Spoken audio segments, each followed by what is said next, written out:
नीलाद्रौ शङ्खमध्ये शतदलकमले रत्नसिंहासनस्थं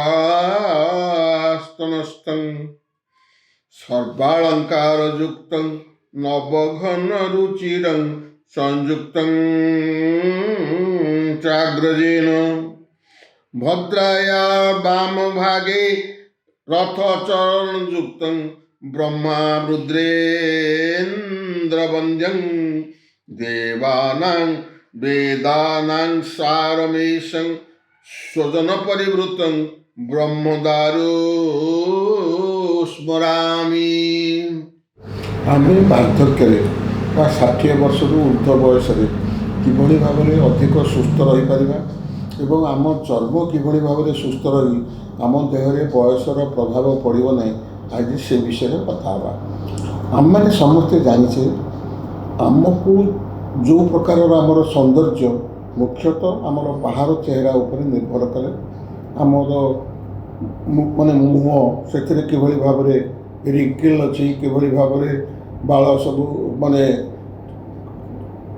ଝୁଲି ପଡ଼ିଛି, କିଭଳି ଭାବରେ ବାଳ ସବୁ କେଶ ସବୁ ଉପୁଡ଼ି ଯାଉଛି ମସ୍ତିଷ୍କର ଉପରେ, ଆଉ ରିଙ୍କିଲ୍ ହେଇକି ଚମ ସବୁ କେମିତି ଢିଲା ହେଇ ଓହଳି ପଡ଼ିଛି, ଏସବୁ ଦେଖିଲା ପରେ ଦାନ୍ତ ପଡ଼ିଯାଇଛି ଏବଂ ଚମ ଗୁଡ଼ାକ ମଧ୍ୟ ଲୁଜ୍ ହେଇକରି ଝୁଲୁଛି ଏବଂ ଖରାରେ ବିଭିନ୍ନ ଜାଗାରେ କଳା ପଡ଼ିକି ଅସୁନ୍ଦର ଦିଶୁଛି। ମୁହଁ କଳା କଳା ପ୍ୟାଚ୍ ପଡ଼ିଛି, ଆଖି ତଳ କଳା ହେଇଯାଇଛି ଏବଂ ମୁହଁରେ କଳା କଳା ପ୍ୟାଚ୍ ଲାଗି ରହିଛି। ଏହି ପ୍ରକାରର ସବୁ ଦୃଶ୍ୟ ଆମମାନଙ୍କୁ ବହୁ ସମୟରେ ଯେତିକି ବୟସ ତାଠାରୁ ଅଧିକ ବୟସ ବୋଲି ଚିହ୍ନା ପକାଇଥାଏ।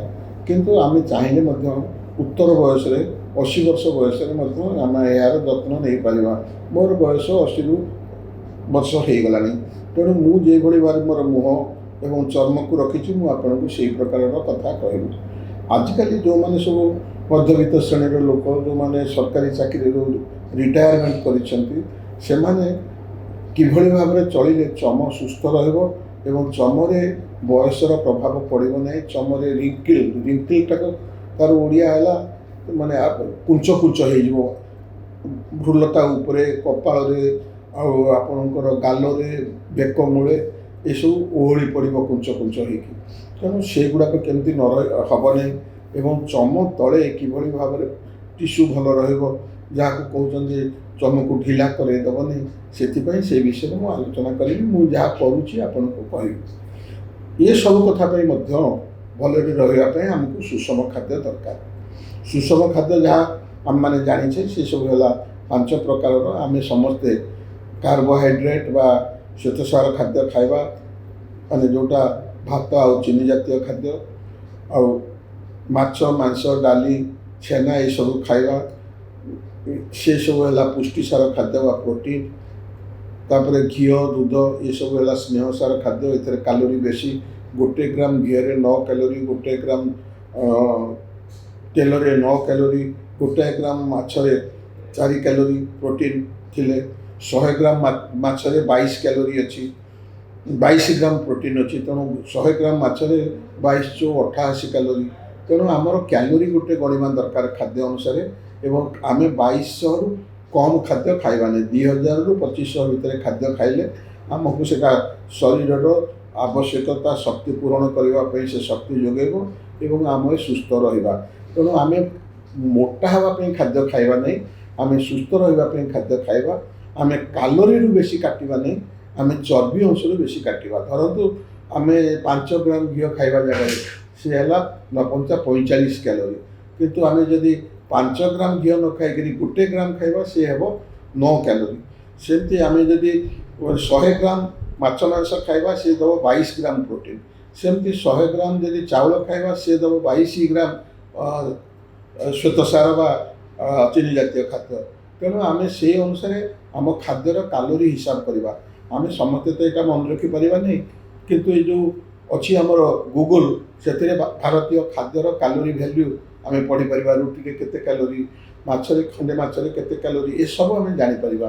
ସେ ଅନୁସାରେ ଆମେ ଦିନକୁ 2200 କ୍ୟାଲୋରି 3 ଭାଗ କରି ଖାଇବା, ସକାଳେ, ଖରାବେଳେ, ରାତିରେ ଏବଂ ମଝିରେ ଯଦି ଭୋକ ହେଲା ତାହେଲେ ଆମେ କିଛି ଫଳ କିମ୍ବା ସବଜି କିଛି ଖାଇପାରିବା ସିଝେଇକିରି।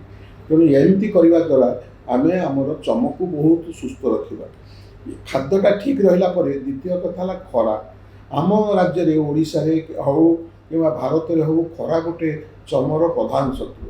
ଆମେ ଯଦି ଏମିତିଆ ଯେଉଁ ଏବର ଯେଉଁ ଖରା ଆସୁଛି ଗ୍ରୀଷ୍ମ ଋତୁର ଖରା, ଇଏ ସବୁ ଚର୍ମକୁ କଳା କରିଦେବ, ଆଉ ଚର୍ମକୁ ପୋଡ଼ି ପକାଇବ ଏବଂ ଚର୍ମ ତଳେ ଥିବା ଯେଉଁ ଟିସ୍ୟୁ ବା ତନ୍ତୁ ଅଛି ତାହାକୁ ମଧ୍ୟ ଜାଳି ଶୁଖାଇ ଦେବ, ଯାହାଫଳରେ ଆମର ରିଙ୍କିଲ୍ ବହୁତ ବଢ଼ିଯିବ।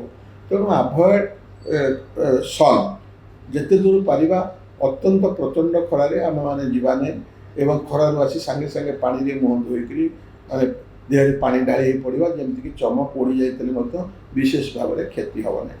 ତେଣୁ ଯେଉଁମାନେ ସବୁ ମଧ୍ୟବିତ୍ତ ଶ୍ରେଣୀର ଲୋକ, ସେମାନେ ଖରାରେ ବେଶୀ ବୁଲି କାମ କରିବାଟା ଉଚିତ ନୁହେଁ, ଖରାରେ ଟୁର୍ ଯିବା ଉଚିତ ନୁହେଁ। ଖରାରେ ଗଲା ପୂର୍ବରୁ ଯେକୌଣସି ମୋତେ ଗୋଟେ ସନସ୍କ୍ରିନ୍, ମାନେ ସୂର୍ଯ୍ୟ କିରଣର ଯେଉଁ ପ୍ରଭାବ ଚର୍ମ ଉପରେ ପଡ଼ି ଚର୍ମକୁ ଜାଳି ଦେଉଛି, ତାହାକୁ କେମିତି ସେଇଟା ସ୍କ୍ରିନ୍ ହେଇକରି ଆସିବ, ଚର୍ମ ଉପରେ ଖରାପ ପଡ଼ିବନି।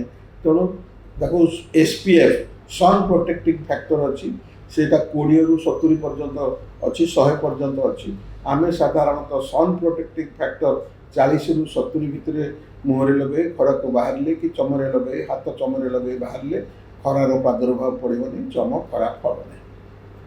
ତେଣୁ ଚର୍ମକୁ ଇଏ ଗୋଟେ ଭଲ ଉପାୟରେ ଆମେ ଭଲ ଖାଦ୍ୟ ଖାଇବା, ଚର୍ମରେ ମାଲିସ କରିବା, ଯାହାଫଳରେ ଚର୍ମ ମୂଳରେ ଆମର ସବୁ ରକ୍ତ ସଞ୍ଚାଳନ ବଢ଼ିବ ଏବଂ ଆମେ ଯେଉଁ ପ୍ରକାରର ଖରାକୁ ଯିବା ନାହିଁ, ଯେଉଁ ପ୍ରକାରର ସବୁ ଚର୍ମକୁ ଭଲରେ ରଖିବା ପାଇଁ ଯେତେ ପ୍ରକାରର କ୍ରିମ୍ ବାହାରିଛି, ଆମେ ସେଥିରୁ କ୍ରିମ୍ ତ ବ୍ୟୟବହୁଳ, ଅତ୍ୟନ୍ତ ବ୍ୟୟବହୁଳ କ୍ରିମ୍ ସବୁ ବ୍ୟବହାର ନ କରି ଆମେ ସାଧାରଣତଃ ଆମ ଯେଉଁ ନ୍ୟାଚୁରାଲ ଉପାୟରେ ଯେଉଁ ତେଲ ସବୁ ରହୁଛି, ଆମେ ତାହାକୁ ମଧ୍ୟ ଦେହରେ ମେସେଜ୍ କଲେ ଚର୍ମ ମଧ୍ୟ ଭଲ ରହିବ।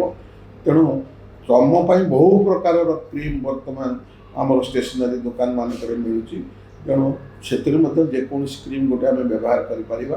ତେଣୁ ସେ କ୍ରିମ୍ଟା ରାତିରେ ଶୋଇଲା ବେଳେ ମୁହଁରେ ଲଗାଇ ପାରିବା ଏବଂ ବହୁ ପ୍ରକାର ସନ୍ ପ୍ରୋଟେକ୍ସନ୍ କ୍ରିମ୍ ବାହାରୁଛି, ତାହା ମଧ୍ୟ ଖରାକୁ ଗଲେ ଲଗାଇ ପାରିବା।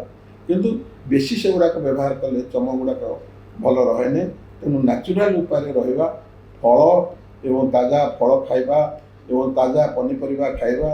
ମୁଁ ଆଗରୁ କହିଥିଲି ଥରେ, ବାଘ ନିଶ ହଲାନା ଯେଉଁ ଖାଦ୍ୟ, ସେଇ ପ୍ରକାରର ଖାଦ୍ୟ ଖାଇବା। ଫଳ ଆଉ ସବଜି ଆମର 7 ରଙ୍ଗର ହେବା ଦରକାର, ବାଇଗଣୀ, ଘନ ନୀଳ, ନୀଳ, ସବୁଜ ଆଉ ମାନେ ହଳଦିଆ, ଲାଲ ଏବଂ ନାରଙ୍ଗୀ, ଏହି ପ୍ରକାରର ସବୁ ରଙ୍ଗର ବିଭିନ୍ନ ପ୍ରକାରର ଫଳ ବଜାରରେ ମିଳୁଛି। ସବୁ ପ୍ରକାରର ଫଳର ରଙ୍ଗରେ ବିଭିନ୍ନ ପ୍ରକାରର ଆଣ୍ଟିଅକ୍ସିଡାଣ୍ଟ ଅଛି, ଯାହା ଶରୀରକୁ ସୁସ୍ଥ ରଖେ, ଶରୀରରେ ଯେଉଁ ରୋଗ ପ୍ରତିରୋଧକ ଶକ୍ତି ଅଛି ତାକୁ ବଢ଼ାଏ, ବିଭିନ୍ନ ପ୍ରକାରର ଟ୍ରେସ୍ ଏଲିମେଣ୍ଟ ବିଭିନ୍ନ ପ୍ରକାରର ରଙ୍ଗ ପ୍ରଦାନ କରନ୍ତି। ତେଣୁ ଆମମାନେ ଏ ପ୍ରକାରରେ ଯଦି ଚାଲିବା, ତାହେଲେ ଆମମାନଙ୍କର ଚର୍ମ ଭଲ ରହିବ, ଚର୍ମ ସୁସ୍ଥ ରହିବ ଏବଂ ଚର୍ମ ପୋଡ଼ିଯିବ ନାହିଁ।